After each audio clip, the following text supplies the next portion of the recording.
राम किसे कहा जाता है? राम जिसने संसार में रमने वाला, संसार उसे याद करके अपने जीवन की समस्त व्यवस्थाओं को दूर करने वाला। राम नाम से मानव जीवन की आंतरिक बुराइयां समाप्त होती हैं और मन स्वच्छता की तरफ जाता है। राम भी 4 प्रकार के बताए गए।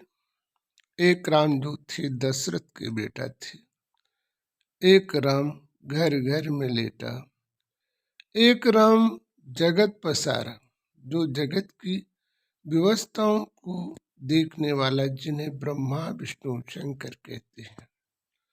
घर घर में लेटा किसे कहते हैं? हम सभी आत्माएं उस परमात्मा की संतान हैं, तो आत्मा को भी राम कहा गया।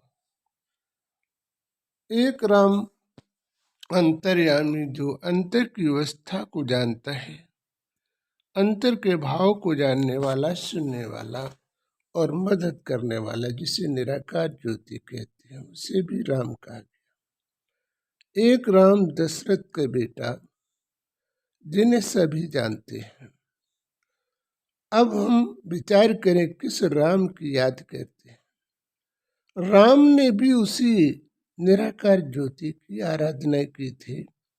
जब उन्होंने लंका पर चढ़ाई की थी तो सबसे पहले शेष बंधु रामेश्वर का ही ध्यान किया गया था, और उनका ध्यान करने के बाद तभी उन्होंने लंका पर युद्ध किया था।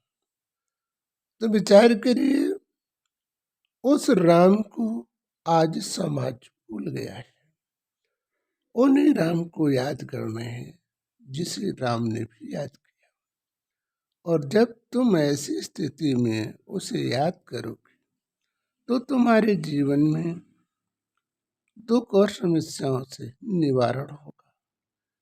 तो ऐसे राम की शरण में जाकर मानव जीवन का उद्धार करोगे।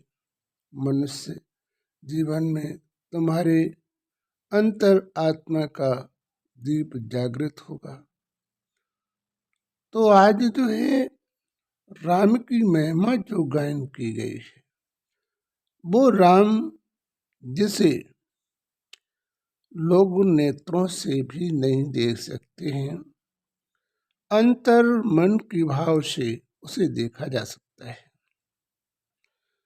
जिसे जो है तुलसीदास ने कहा है कि बिन पग चुले बिन काना, बिन कर करम करे बो नाना, आनन रस बकतावड़ योगी।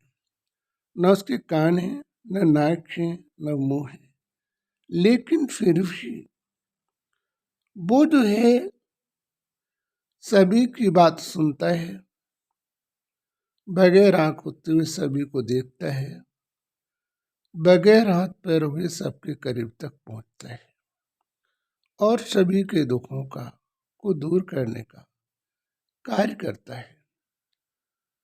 तो वास्तविक उसे पाने के लिए सिर्फ आत्मिक दर्पण का परिवर्तन करना है, मन को की दिशाओं को बदलना है।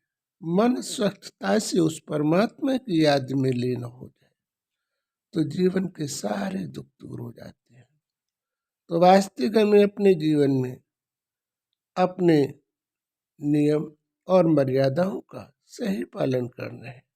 जब अपने जीवन के नियम मर्यादाओं का सही पालन करेंगे तो हमारे जीवन में कभी दुखों का सामना नहीं करना पड़ेगा और परमात्मा भी हमारा साथ देता रहेगा। इस सृष्टि रंगमंच में जो भी आता है उसे एक दिन जाना पड़ता है। ये संसार एक बहता पानी है, जो कहीं रुक गया वहीं उसका अस्त हो जाता है।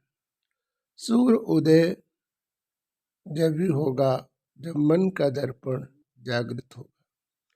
तो वास्तविक अपने मन के दर्पण को परिवर्तन करने के लिए हमें अपने जीवन में अपनी व्यवस्थाओं का सुधार करना चाहिए।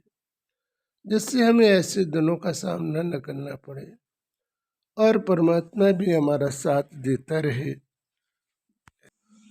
जोड़ों के दर्द को कायदे से पूर्ण तरीके से राहत दिलाई जाती है। यहाँ पर आकर परमपिता प्रवचन विश्वविद्यालय सेवाधाम पाली रोड वर्तना इटावा उत्तर प्रदेश। हमारा फ़ोन नंबर है 9719522987।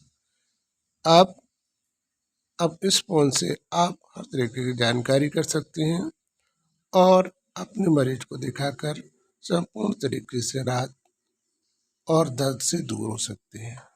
जैसे